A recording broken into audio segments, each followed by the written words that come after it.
Hello everyone, welcome back to my YouTube channel, and today we will be going with the electrolysis and the purification of copper sulfate together. So हम लोगों ने last video में we did the electrolysis and now we will be doing the purification of copper.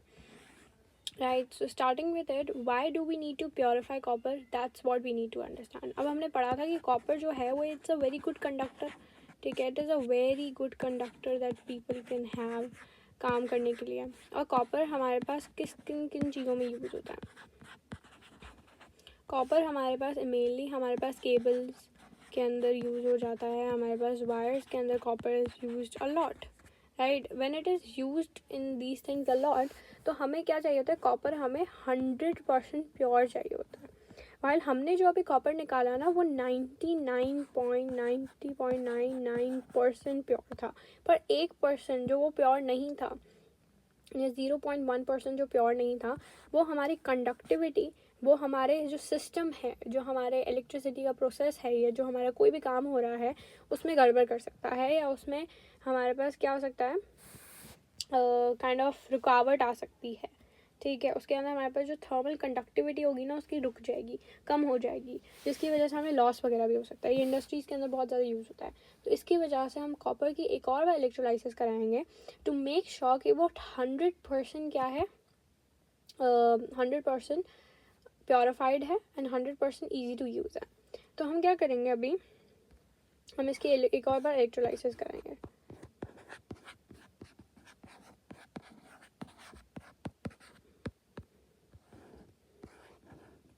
अब उसके लिए हम एक cell लेंगे. हम क्या करेंगे, हम अपनी बैटरी ले लेते हैं as per show, and then हम लोग ये 2 इलेक्ट्रोड ले लेते हैं.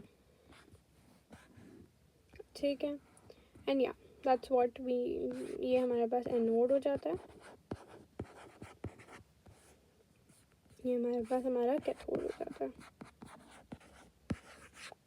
ठीक है, अब हमारे पास एनोड एंड प्लस कैथोड हो गया. एनोड के पास चार्ज हमारे पास कौन सा होता है,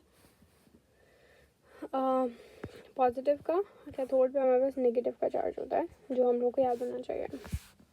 वेल, अब हमारे पास कॉपर को हमें काइंड ऑफ इलेक्ट्रोलाइज कराने के लिए और उसको प्योरीफाई कराने के लिए हमारे पास जो एनोड होगा और जो कैथोड होगा, वो जो हम लोग पहले तो मोस्टली यहाँ पे ग्रेफाइट यूज़ करते थे. जितना हमने पढ़ा है कि इलेक्ट्रोड जो हम मोस्टली लेते हैं we mostly take them as graphites, right. हम लोग ग्रेफाइट्स लेते थे.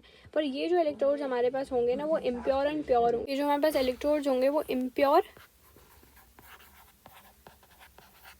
एंड प्योर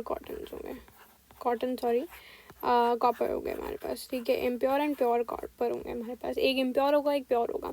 अब ऑफ कोर्स हमारे पास जो कैथोड है उस पर नेगेटिव चार्ज है, तो हमारे पास Cu+ का उधर जाएगा. तो एनोड जो होगा ना हमारे पास, वो हमारे पास इम्प्योर होगा.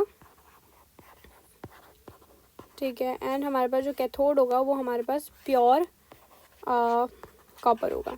ठीक है, अब इन दोनों में फ़र्क होगा, इन दोनों एनोड में फ़र्क होगा. बताऊँ क्या होगा कि ये जो हमारे पास थोड़ा सा कैथोड होगा ना, ये स्लाइटली सा पतला होगा और ये थोड़ा मोटा होगा.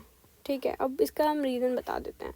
इसका रीज़न ये होगा, जब हम ये प्रोसेस कर लेंगे then I explain you the reason. इसमें क्या होता है हमारे पास असल में कि ऑफकोर्स हमारे पास यहाँ पे Cu+2 के आयंस, SO4 के नेगेटिव के आयंस हमारे पास यहाँ पे अभी भी हैं. ठीक है, तो अब क्या होगा हमारे पास, जब ये इम्प्योर वाला जो हमारे पास सिस्टम है, अगर हम देखें ये जो हमारे पास इम्प्योर वाला इलेक्ट्रोड है, जब ये इलेक्ट्रिसिटी गेन करेगा, जब मेरे पास ये इलेक्ट्रिसिटी गेन करेगा, तब क्या होगा, यहाँ पे Cu जो है ये स्टेबल हुआ हुआ है. इसके अंदर जो Cu है वो स्टेबल हुआ हुआ है. पर जब वो इलेक्ट्रिसिटी गेन करेगा तो वो क्या करेगा, वो स्टार्ट हो जाएगा टू ब्रेक. ठीक है, it will start to break in ions, और वो ब्रेक हो जाएगा आयंस के अंदर. किसके अंदर, Cu+2 के अंदर वो ब्रेक होना स्टार्ट हो जाएगा. जैसे जैसे वो इलेक्ट्रिसिटी उसके पास आती जाएगी और अपने इलेक्ट्रॉन को छोड़ता जाएगा, मतलब कि 2-2 इलेक्ट्रॉन अपने छोड़ता जाएगा. ठीक है, 2-2 इलेक्ट्रॉन छोड़ता जाएगा, जिसकी वजह से हमारे पास the quantity of C ions of copper हमारे पास हमारे सोल्यूशन के अंदर बढ़ जाएंगे. ठीक है, सोल्यूशन के बाद बहुत ज़्यादा Cu+2 आयंस हो जाएंगे. अब हमें पता है कि जब प्लस का चार्ज होगा वो हमेशा नेगेटिव को अट्रैक्ट करता है. तो ये सारे कॉपर के आयंस हमारे पास क्या जाएंगे, इलेक्ट्रोड के पास, हमारे पास जो हमारा कैथोड है उसके पास चलते जाएंगे. और जैसे ही वो जाएंगे तो हमें पता है कि हमारे जो इलेक्ट्रॉन है जो हमारे पास छूटे गए हैं वो भी यहाँ होंगे। तो जैसे जैसे ये जाएंगे जैसे वैसे वैसे ये गेन करते रहेंगे और गेन करेंगे और इस इलेक्ट्रॉन पे इस इलेक्ट्रोड पे चिपक जाएंगे। जैसे कॉपर जाता रहेगा ना तो ये कॉपर इस पे चिपक जाएगा, ठीक है, जैसे जैसे वो गेन करता जाएगा। और वैसे ही हमारे पास ये प्रोसीजर होता रहेगा जब तक ये हमारे पास ये पूरा ख़त्म नहीं हो जाता है, जब तक ये पूरा हमारे पास ऐसी शेप के अंदर नहीं आ जाता, लाइक ऐसे में नहीं आ जाता और ये पूरा ख़त्म नहीं हो जाता, जिससे हमारे पास ये पूरा प्रोसेस होता रहेगा कि जैसे जैसे आयंस में ब्रेक डाउन होता रहेगा ये गेन करता रहेगा और फिर ये यहाँ पे पूरा चिपक जाएंगे इन पे, ठीक है। So this is the entire procedure. I like to explain it मोर।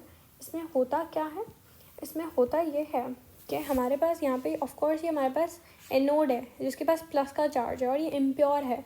जब ये इलेक्ट्रिसिटी गेन करता है तो इसके पास जो हमारे पास कॉपर के आयंस होते हैं जो हमारे पास स्टेबल होते हैं, जब वो एनर्जी गेन करता है, इलेक्ट्रिसिटी गेन करते हैं तो आयंस के अंदर वो ब्रेक डाउन हो जाता है। तो जैसे ही वो आयंस के अंदर ब्रेक डाउन हो गए तो Cu+2 का चार्ज, +2 का मतलब कि भाई उन्होंने क्या कर दिया, रिड्यूस कर दिया, उन्होंने ऑक्सीडाइजेशन कर दिया, उन्होंने लूज ऑफ इलेक्ट्रॉन कर ली है, उन्होंने अपने दो इलेक्ट्रॉन छोड़ दिए। तो वैसे वैसे उनकी कंसनट्रेशन हमारे इसके अंदर बढ़ जाएगी, हमारे सोल्यूशन के अंदर उनकी कंसनट्रेशन बढ़ जाएगी। जैसे उनकी कंसनट्रेशन हमारे सोल्यूशन के अंदर बढ़ेगी तो जैसे हमें पता है कि जो +2 का चार्ज है वो हमेशा हमारे पास जाता है हमारे कैथोड के पास, तो वो कैथोड के पास चला जाएगा और वैसे वैसे हमारे पास ये कॉपर जो होगा इसके ऊपर चढ़ जाएगा। तो ये हम लोगों को समझना था इसके अंदर। अब इसके अंदर एक और चीज़ हमें बतानी चाहिए कि जो हमारे पास impure and pure copper electrode था वो हमारे पास वो ज़्यादा क्यों रखा गया, ये कम इसलिए रखा गया बिकॉज ये जो हमारे पास एनोड था, ठीक है, जो हमारे पास इम्प्योर था उस पर उसको ज़्यादा रखा गया क्योंकि हम चाहते थे कि वो जो सारा इम्प्योर जो है वो प्योर हो जाए, क्योंकि वो ब्रेक डाउन होता रहेगा आयंस में जैसे उसकी क्वांटिटी बढ़ती जाएगी वो उसमें जाएगा। तो इस वजह से उसका वेट ज़्यादा था और उसके अंदर ज़्यादा कॉपर था। वाइल कैथोड के अंदर हमारे पास क्या चीज़ थी, कैथोड को हमने एक स्मॉल सी शीट रखी थी वहाँ पर ना, हमने एक स्मॉल सी शीट रखी थी। क्यों रखी थी, because at the end of the day हम बोलें कि सारा कॉपर इसके ऊपर आके चिपक रहा है। तो अगर ये पहले से ये हैवी होता तो वो कैसे हेल्ड कर पाता इतना ज़्यादा वज़न। तो इस वजह से इसको ये छोटा सा रखा गया, स्मॉल रखा गया, ताकि इस पर पूरा कॉपर आसानी से चिपक जाए, ठीक है। So this was the electrolysis और you can say the purification of copper. जैसे वो जाता रहेगा तो हमारे पास जो कॉपर होगा हमारा प्योरीफाई हो जाएगा एंड ये 100% हमारे पास प्योरीफाइड होगा, जो which will make it definitely very easy to use. So yeah that was all about the electrolysis of copper sulfate and the purification of copper. I hope you liked my video. If you have any questions you can easily comment down and also subscribe and like my session if you really liked it, and let me know what I can help you guys for more.